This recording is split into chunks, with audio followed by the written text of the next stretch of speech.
Hey, Husker fans, Evan Bland, Tom Shatel, Omaha World-Herald, Tom Shatel's press pass, where the big question of the day is, what was Tom's ringer that interrupted the end of the Matt Rhule Yeah, I got a press phone conference call, today? and I have no idea. I don't know how my phone works. So, a song went off in my phone and interrupted the press conference. I apologize for that, and I apologize for not knowing what the hell happened. Matt Rhule thought maybe it was Knight Rider. I guess to be determined on that. Matt Rhule had, I think he set another record for a second straight week for length of his press conference. 36 minutes today, Tom. Let's get right into the play that everybody's talking about, right? The third down play that was the interception late that led to Maryland's go-ahead field goal at the end. Rhule defended the play call, and he passionately put all the blame on himself. Didn't want to get into the Satterfield discussion. What was your takeaway about how he addressed that play today? Yeah, I mean, he did a good job explaining the play. I still was confused where the pass was going. He said there were two under routes and a corner route by Kemp, correct?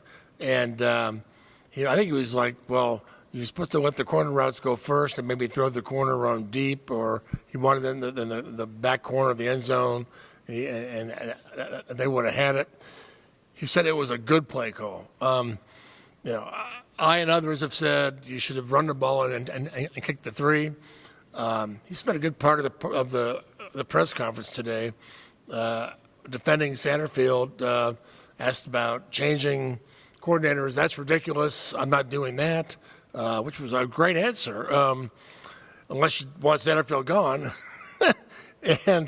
And he said that they're still going to attack. They're still in the process of getting the players to play without fear, without worrying about making mistakes. And so this was a lesson that probably may have cost them the game. Nebraska fans may understand that. They may not. They may not be so excited about that. But anyway, he's holding firm to this idea that we're building the first year. If it costs us a game, it'll be worth it down the road. He had a line that stood out to me, which was, if we play it safe, we'll never win at a high level. Right. And I thought that was really interesting in the context of that play, because the smart play, or maybe the safe play, would have been to kick the field goal and trust your defense. Mm-hmm. And he kind of laid that out and said, you never know how that's going to go. How do you sort of square this idea that Nebraska needed to win that game with the idea that maybe they're trying to play the long game for something bigger? Well, to me, part of the long game, Evan, is if you make a bowl game this year, doesn't that help recruiting? Doesn't that help you accelerate the process? So, but it's interesting, and maybe this is what he says, when things don't work out. But he said it all. He said it every week. He said it all along. So I don't think he's making up an excuse. It's just what he wants to do. It just happened to.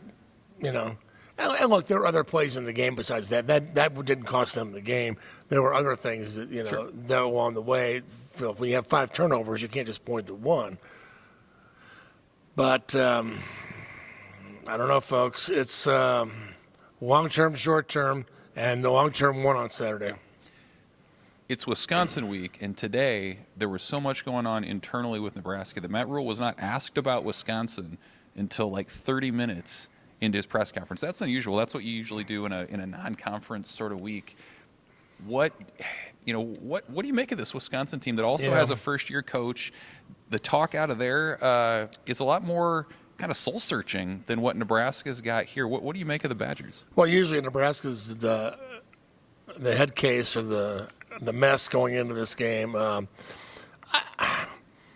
It doesn't feel like Wisconsin week to me. It feels like, so usually there's something at stake, and you have 2 new coaches trying to build their programs. Usually Wisconsin has it all figured out. Even if it's a new coach, he's one of them, one of their guys, and so they don't have to worry about, being a head case. Well, I don't know. And apparently the stadium was emptied out at the end of the game last week. their own players are calling themselves soft. It doesn't feel like Wisconsin week to me, which is too bad because there's a lot of good angles here. With the two ADs both played football in the 90s, and they're really almost sort of mirror images. And it's sort of a competition, who had the better hire. And but going forward, I'm not sure how many more trips we'll get to Madison. I don't know how many times they'll play these guys. So it's a weird feeling. And as I said, what if the game that puts them over the top, if you make that elusive bowl game, comes in Madison at Camp Randall? What if? Would end a 9-game losing streak to the Badgers overall. It'll be take 3 for Nebraska for a bowl game. Trying to get off the schneid. Who the quarterback will be, that's a game-time decision. Matt Rhule said we'll figure it out. We'll be here all week. We'll be out in Madison. We'll see how it goes.